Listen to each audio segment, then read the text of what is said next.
5 তাৰিখ ৰাতিপুৱা 11টাৰ পৰা 11টা 10:30টাত আহি মোক ক'লে ভাত হ'লে বোলো ভাত হৈছে ভাত হৈছে যদি তেলে মই ভাত দিয়া মই ভাত দিলোঁ ভাত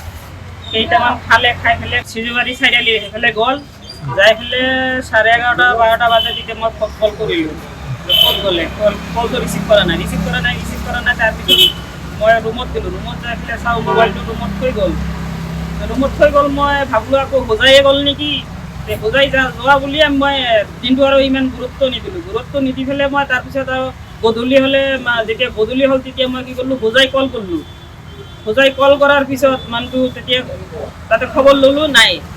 বুলি যেতিয়া শুনো যে তাতে যোৱা নাই তেতিয়া আমাৰ টেনশ্যন লাগিল যেতিয়া আমি ক'লোঁ যে মানুহটো গ'ল ক'ত মোবাইলো থৈ গ'ল তাৰপিছৰ পৰা আজি 8 তাৰিখ হৈ গ'ল এতিয়ালৈকে মানুহটো মই খবৰ পোৱা নাই ছোৱালীক পঢ়বা দিছিলোঁ মেট্ৰিক দিছিল চাৰ্টিফিকেট আনবা যোৱা বুলি ভাবিছিলোঁ চাৰ্টিফিকেট আনবা যোৱা এতিয়ালৈকে যোৱা নাই মেট্ৰিক দি আছে এইবাৰ ইয়াতে এডমিশ্যন কৰাই দিছোঁ গোৱালপাৰা আপুনি কোন হয়তো হাজবেণ্ড হয় আপোনাৰ হাজবেণ্ড কিবা কেতিয়াবা কাৰোবাৰ লগত কাজিয়া হৈছে কাৰোৰ লগত কোনো দিন কাৰোৰ লগত কোনো কথা নাই কেতিয়াবা মই যদি কাষ্টমাৰৰ লগত অলপ তেৰাকে গ'লে মোৰ লগতে খং কৰে যে কাষ্টমাৰৰ লগত তেৰাকে ক'ব নাপায়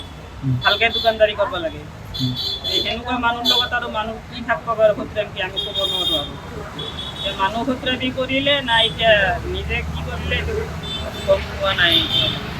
মানে 5 তাৰিখে মোৰ ভাইটিয়ে মোক মাৰি চাৰিআলি ফালে ওলাই আহিছে আৰু যোৱা নাই যেতিয়া আমি টেনশ্যন কৰা নাই ক'ৰবাত গৈছে বুলি পিছত আমি 12টা 1টামান বজাত ফোন কৰিছোঁ ফোনটো ৰিচিভ কৰা নাই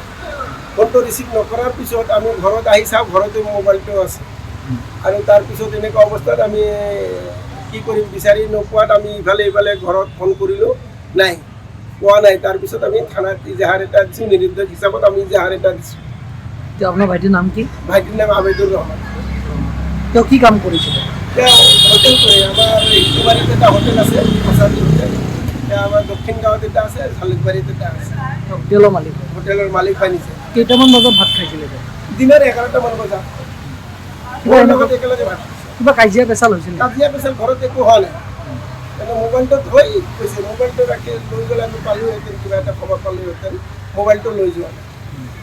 তেওঁ এনে মোবাইল লগত ৰাখেনে এনে মোবাইল ৰাখে মোবাইল তাৰ মোবাইল আমি কোনেও ৰিচিভ নকৰোঁ কোন থানাত এজাহাৰ দিছে আমি হাতীগাঁও থানাত এজাহাৰ দিছোঁ নেক্সট দিনা আমি ৰাতি ফোন কৰিলোঁ হাতীগাঁও থানাত